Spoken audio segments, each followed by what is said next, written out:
नमस्कार। मेरे सामने 38 वर्षीय व्यक्ति हैं। उनकी हस्तरेखाओं को मैं यहाँ पर पढ़ने जा रहा हूँ। क्या क्या गतिविधियाँ वर्तमान स्थिति में हैं, क्या क्या आपके जीवन में आगे घटित हो सकता है, ये सब मैं यहाँ पर बताने वाला।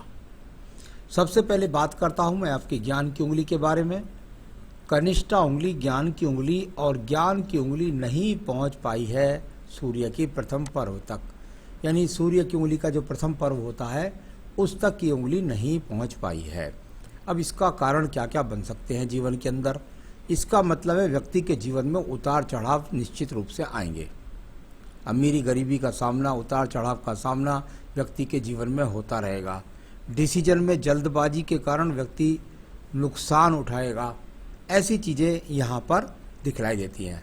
वर्तमान की स्थिति में मानसिक पर पूरी तरीके से मजबूत है, बुद्धि से मजबूत, किसी भी तरीके से वर्तमान में भी अपने आप में नियंत्रण स्वयं पर पूरी तरीके से विराजमान है। दूसरा पर्व भाषा शैली का कहलाता है, व्यवहारिक पर्व कहलाता है। व्यवहारिक पर्व पर भी किसी प्रकार की अशुभ रेखा नहीं, यानी कि व्यवहार भी व्यक्ति का अपने नियंत्रण में है, अच्छा व्यवहार है। जिन लोगों में बैठता है उनमें अपनी भाषा शैली का प्रभाव छोड़ता है। तीसरा पर्व कुल मिलाकर धन की रेखाएं भी अच्छी तरीके से खड़ी है, यानी धन के आगमन भी निरंतर रूप से आपके पास वर्तमान में भी हैं। अब बात करता हूं मैं यहाँ पर आपकी सूर्य की उंगली के बारे में। सूर्य की उंगली अगर मैं यहाँ देखता हूँ तो कुल मिलाकर आपके जीवन के अंदर यश मान सम्मान के लिए इस उंगली को देखा जाता है। यहाँ पर ये चित्र इस प्रकार से है, मुझे लगता है कि सूर्य की और बृहस्पति की उंगली आपकी बराबर है। यहाँ ये मुझे लगता है दोनों उंगलियां बराबर हैं। ये कुछ चित्र इस प्रकार से दिया है आपने कि उससे ऐसा लगता है देखने में जैसे ये उंगलियां छोटी बड़ी हैं, लेकिन मुझको लगता है दोनों बराबर हैं। लेकिन यहाँ अगर सूर्य की उंगली पर प्रथम पर्व पर देखता हूँ तो किसी प्रकार का कोई अगर ये हल्की सी रेखा यहाँ पड़ गई है तो थोड़ा सा क्रोध पर नियंत्रण रखने की ज़रूरत है, या बीपी जैसे रोग, या बीपी जैसे रोग तो नहीं कर सकता, कुल मिलाकर क्रोध के कारण अपने काम बिगाड़ने वाली बात उसको मत करिएगा, क्रोध पर नियंत्रण रखिएगा। सेकंड पर्व व्यवहार का पर्व होता है। सूर्य का व्यवहार का पर्व होता है व्यक्ति के काम का क्षेत्र, और काम के क्षेत्र में जब माइनस रेखाएं चलती हैं तो अपने काम से व्यक्ति समझौता नहीं करता, यानी उसमें अगर उसको कोई गलत काम करता है तो तुरंत उसको गुस्सा करके क्रोध करके डांट भी देता है। परिवार से, संपन्न परिवार से, इज्जतदार परिवार से पैदा है। बात करता हूँ शनि की उंगली के बारे में। शनि की उंगली और धन के स्वरूप के लिए इस उंगली को जाना जाता है। यहाँ पर अगर मैं देखता हूँ तो पर्व कुल मिलाकर शनि का ठीक है। अभी आपके जीवन के अंदर कोई भी स्थायी रोग नहीं है, कुल मिलाकर कोई स्थायी रोग नहीं। साथ ही साथ अगर बात करता हूँ द्वितीय पर्व की तो यहाँ पर किसी प्रकार के कर्ज की कोई रेखा दिखलाई नहीं पड़ती। सामान्य सा धन प्राप्त करने के योग निरंतर रूप से आपके चलते रहते हैं। थर्ड पर्व भी है, यानी परिवार भी अपने आप में आप परिवार का पालन करने में संपन्न हैं। अब बात करता हूं मैं आपकी बृहस्पति की उंगली के बारे में। बृहस्पति की उंगली, और यहाँ पर यदि मैं देखता हूँ अगर ये उंगली लंबी हो गई सूर्य की उंगली से, याद रखिएगा अगर सूर्य की उंगली से बृहस्पति की उंगली ज़्यादा लंबी हो गई तो व्यक्ति अनावश्यक रूप से ज़्यादा रिस्क लेने के चक्कर में धन का नुकसान कर लेता है। अपने आप का बहुत बड़ा बोला होता है, कहता कि मेरे सामने कोई कुछ भी नहीं है, मैं सबसे सर्वश्रेष्ठ हूँ। ऐसा होता है यदि ये सूर्य की उंगली और ये वाली उंगली आपकी बराबर हुई, और साथ ही साथ आपके जीवन में यदि ये लंबी हुई तो फिर आप किसी की सुनते नहीं हैं, अपने मन की करते हैं। प्रथम पर्व से किसी प्रकार का डायबिटीज़ का रोग नहीं दिखाई देता अभी, और सेकंड पर्व से पत्नी का सहयोग है, संतान का पूर्ण सुख सहयोग आपके पास मौजूद है। अब बात करता हूं मैं आपके पर्व के बारे में। बुध का पर्व आपके जीवन में बताएगा कि धन की गति कितनी तेज है आपके जीवन में। यहाँ पर अगर मैं बुध के पर्वत को देखता हूँ तो यहाँ पर मुझे कोई बहुत शानदार रेखा नज़र नहीं आई, यानी इस प्रकार की रेखा यदि मैं कहूँ तो सिर्फ और सिर्फ इतनी रेखा है, क्योंकि उंगलियों पर गति सही दिखाई देती थी कि भाई ठीक है व्यक्ति के पास धन आ रहा है, अपना गुजारा कर रहा है, काम चला रहा है, पैसा नहीं जुड़ रहा है। इस तरह की स्थिति का बुध पर्वत ज़्यादा अच्छे धन, श्रेष्ठ धन का कारक नहीं होता। अब बात करता हूँ आपके पर्व की, और वो पर्व है आपका सूर्य का पर्व। हृदय रेखा से उठने वाली रेखाएं यहाँ पर कुल मिलाकर आपके जीवन के अंदर इस बात को बताती हैं कि आप कितना प्रयास कर रहे हैं, अपने जीवन में ऊंचाइयों को प्राप्त करने के लिए कितना प्रयास कर रहे हैं। इसमें से जो आखिर में जाकर जब रेखा अंदर तक घुस जाए तो व्यक्ति यदि समय अनुसार कोई गवर्नमेंट का कॉन्ट्रैक्ट मिले उससे लाभ उठाना चाहे या कुल मिलाकर राज्य सरकार से लाभ उठाना चाहे तो व्यक्ति को प्राप्त हो सकता है। इस प्रकार का संकेत यहाँ से मिलने वाला ट्रायंगल्स भी हल्का सा इशारा कर रहा है। अब बात करता हूँ मैं आपके शनि पर्व के बारे में। शनि का पर्व भाग्य का पर्व, भाग्य का पर्व, और इन रेखाओं से मैं भाग्य का पर्व नहीं कह सकता। अभी मैं सिर्फ कर्म रेखाओं की बात करता हूँ। अभी मेरे हिसाब से भाग्य आपका ऊर्जित नहीं है, भाग्य के अनुसार नहीं होता। देखिए, कर्म के अनुसार होना अलग बात है, भाग्य के अनुसार होना अलग बात है। कर्म करके अपने जीवन की जो रोजाना की योजनाओं से मेहनत करके और अपने जीवन को चला रहे हैं, इस तरह का है। यहाँ पर अभी वो रेखा नहीं है, पर्वत दबा हुआ भी है, जिसके साथ से मैं कहूँ कि भाई कर्म के साथ भाग्य साथ दे तो आदमी बहुत ऊंचाइयों को प्राप्त करता है। तो उस तरह का यहाँ पर रेखाओं का संभोग। अब बात करता हूँ मैं आपके बृहस्पति के पर्व के बारे में। यहाँ पर 3 रेखाओं का सम्मुख बनता है, यानी कुल मिलाकर आपके जीवन में चतुर्भुज बनाने का प्रयास होता है इन रेखाओं के द्वारा। अभी ये 3 रेखाएं हैं, यानी आपके जीवन में जब ये चतुर्भुज बन जाएगा तो उस समय आप अपने जीवन में निश्चित रूप से एक बेहतरीन सा मकान भी बना पाएंगे। कुल मिलाकर प्रयास कर रहे हैं एक और अच्छे संसाधन का और अच्छे मकान का, अच्छे धन की तरक्कियों का। ये यहाँ पर अभी चतुर्भुज कोई नहीं बना, कोई उत्तम चिन्ह भी नहीं है जिससे मैं कह सकता हूँ कि बहुत अच्छे धन की प्राप्ति हो रही है। तो यहाँ इस प्रकार से ये आपका बृहस्पति पर्व अनुकूल है।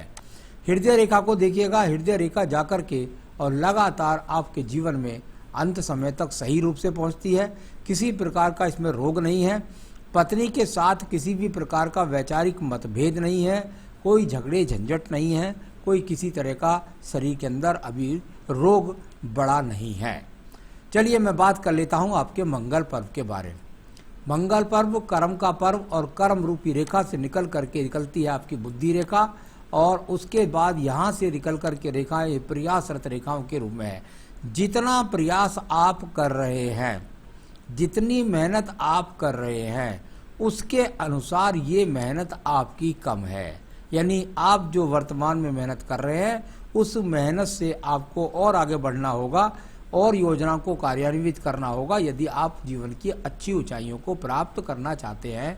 तो यहाँ बात करता हूँ आपकी बुद्धि रेखा के बारे में। बुद्धि रेखा और यहाँ पर जाकर के पूरे हाथ को पार करके लगभग चंद्र पर्वत से संबंध बनाती है। अब इस रेखाओं का कई प्रकार से फल है। नंबर 1 बात, जब ये रेखा निकल करके अच्छी बुद्धि रेखा, कहीं भी नहीं, कोई दीप नहीं, कोई कुछ नहीं, जो सोच लिया वो कर लिया, उस पर अमल कर लिया, उस पर ही योजना बनाते हैं। अब इसमें 2-3 बात है। ये रेखा अगर पार करके जाती है तो व्यक्ति सोचता एक ही बात है और करता उस कर्म को है और मेहनत के साथ करता है। सबसे बड़ी बात ये हो गई। दूसरी बात ये हो गई, यदि ऐसा व्यक्ति चाहे तो दूर स्थानों से जुड़ करके अपने व्यवसाय को करे, अपनी नौकरी को करे, तो दूर स्थान से जुड़कर। तीसरी बात यह है, अगर व्यक्ति प्रयास करे तो विदेश से जुड़ करके भी धन कमाएगा। यानी विदेश से जुड़ करके धन कमाने के लिए भी ये बहुत अच्छा संकेत आपके हाथ में है। तो ये अच्छी रेखा यहाँ पर दिखाई देती है। कुछ रेखाएं यहाँ पर अगर देखता हूँ द्वितीय मंगल पर्वत थोड़ी सी लंबी हो रही हैं, तो इस बात का ज़रा ध्यान रखिएगा, अति क्रोध में आने की आवश्यकता नहीं है, उस वरना अपने काम को खुद बिगाड़ लेंगे। बस इसको इतना ही है, कोई कोर्ट कचहरी मुकदमे की स्थिति यहाँ पर नज़र नहीं आ रही है। अब बात करता हूँ यहाँ पर बने हुए एक एक्स के बारे में। मैंने कहा जब दोनों रेखाओं से मिलकर के एक्स बन जाए तो इसको कहते हैं कि ये पत्नी के बीच में तलाक की रेखा नहीं, कुल मिलाकर के पति पत्नी के बीच में थोड़ी तनातनी हुई, एक दूसरे से मुंह फेर करके सो गए, सुबह को उठे तो फिर दोबारा से अपने जीवन यापन करने लगे। तो इस तरह की स्थिति के लिए ये रेखाएं यहाँ पर जानी जाती हैं, इसका कोई तलाक से संबंध नहीं है। अब बात करता हूँ मैं आपके चंद्र पर्वत के बारे में। चंद्र पर्वत और यहाँ आपकी आयु रेखा से भी निकल करके इस रेखा का संबंध बना। यानी यहाँ अगर मैं देखूँ, यहाँ से ये जाकर के और ये चंद्र पर्वत से रेखा, जहाँ ऊपर दिखाई दिया ऐसा नीचे भी दिखाई दिया कि व्यक्ति अपने जीवन में यदि चाहे तो निश्चित रूप से विदेश से जुड़ करके, दूर स्थान, घर से बहुत दूर स्थान से जुड़ करके अच्छा जीवन यापन कर सकता है, किसी चीज़ का एक्सपोर्ट इंपोर्ट भी कर सकता है। तो कुल मिलाकर ये अच्छी रेखा का संबंध ऊपर भी मिला और यहाँ पर भी मिला। किसी भी प्रकार की कोई डिप्रेशन के योग नहीं, किसी भी प्रकार की कोई मानसिक रोग के संबंध नहीं, और साथ ही साथ यहाँ पर कोई बुरे चरित्र की रेखाएं भी नज़र नहीं आती। अब बात कर लेता हूँ मैं इसके बाद में व्यावसायिक रेखा की। जो यहाँ बुद्धि रेखा की व्यावसायिक रेखा तो चलो नहीं बनी, कोई बात नहीं है, लेकिन व्यावसायिक रेखा के लिए हम भाग्य रेखा का संपर्क भी बना सकते हैं। यहाँ पर जब ये अच्छी रेखा सूर्य रेखा संबंध बनाए तो ये भी दूर स्थानों से जुड़ करके व्यवसाय से अच्छा लाभ दिला देती है। बुद्धि रेखा कोई नहीं है तो आरोग्य रेखा भी नहीं है, यानी बुद्ध रेखा नहीं है और साथ ही साथ बीमारी की रेखा भी नहीं है। अब बात करता हूँ यहाँ से ये हल्की हल्की रेखा का फिर संबंध निकल करके और यहाँ पर जाकर शनि पर्व के साथ बना, यानी आपके जीवन के अंदर ये निश्चित बात है कि आपने यहाँ पर भी अगर देखूं तो इसमें से भी कुछ इन्वॉल्वमेंट, इसका कभी कभी इसका फल इस प्रकार से भी पड़ा जाता है कि आप अपने जीवन में पत्नी के सहयोग से भी आगे बढ़ते हैं, संतान के सहयोग से भी और आगे बढ़ेंगे। अभी पीछे छोटी बिंदी बिंदी वाली रेखा है, बहुत मजबूती के साथ रेखा, जब वो जुड़ जाएंगे अंदर पीछे से तो पत्नी और संतान से बहुत बड़ा सहयोग लेकर के जीवन में और ज़्यादा अच्छे धन। देखिए मैंने कहा था कि शनि पर्व साथ नहीं दे रहा, भाग्य का पर्व साथ नहीं दे रहा, लेकिन ये रेखा भाग्य रेखा कहलाती है।